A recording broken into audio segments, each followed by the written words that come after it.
મિત્રો બહુ સરસ એક સ્ટોરી છે ખાસ કરીને બાળકો માટે જે લોકોની સ્કૂલ સ્ટાર્ટ થવાની છે અને સરદાર પટેલની લાઈફ સ્ટોરી પરથી આ એક શીખ છે. જરૂર જુઓ.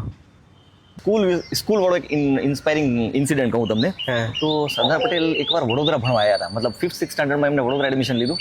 અને એકવાર એક પીરિયડમાં એ મેથેમેટિક્સના પીરિયડમાં બેઠેલા હતા અને મેથ્સના ટીચર એક નવા ટીચર આવેલા હતા અને એક સમ કરાવતા હતા, પણ એ ટીચરથી એ સમ સોલ્વ નહોતો થતો. તો એ અલ્લા તલ્લા મારતા હતા અને થોડુંક ટાઈમ પાસ કરતા હતા. તો સરદાર પટેલ જ્યારે એઝ એ સ્ટુડન્ટ થોડાક ઇરિટેટ થઈ ગયા કે આ કેમ ટીચર ટાઈમ પાસ કરી રહ્યા છે. તો એમણે ઊભા થઈને એવા જમાનામાં કહી દીધું કે સર આ સોલ્વ ન થતું હોય તો રહેવા દો કે ટાઈમ ના બગાડશો.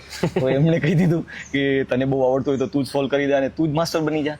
તો સરદાર વલ્લભભાઈ પટેલ ગયા બોર્ડ પર અને એમને એ ન્યુમેરિકલ આખું સોલ્વ કરી દીધું અને પછી એ એમની ચેર પર બી બેસી ગયા. તો એ બહુ ઇન્સલ્ટિંગ થયું એ ટીચર માટે. પછી ટીચરે તો કમ્પ્લેન કરી દીધી કે હા સ્ટુડન્ટે મારી સાથે આવું કર્યું. પછી પ્રિન્સિપલે બોલાવ્યા અને કીધું કે સરદાર વલ્લભભાઈ પટેલને કે આ તો બહુ ઇન્સલ્ટિંગ છે યાર, આવું તો ન થવું જોઈએ, તમારે આ ટીચરની માફી માંગવી જોઈએ. તો સરદાર પટેલ એ જમાનામાં કે મારી તો કંઈ કશી ભૂલ જ નથી, એ સાહેબ જ ટાઈમ પાસ કરતા હતા, મેં પ્રોબ્લેમ સોલ્વ કરી આપ્યું અને હું તો માફી તો નહીં માંગુ. અને છેવટે સરદાર પટેલે માફી તો ના જ માંગી પણ એલસી લઈ લીધી અને પાછા ગામડામાં જ ભણવા જતા રહ્યા. વાહ,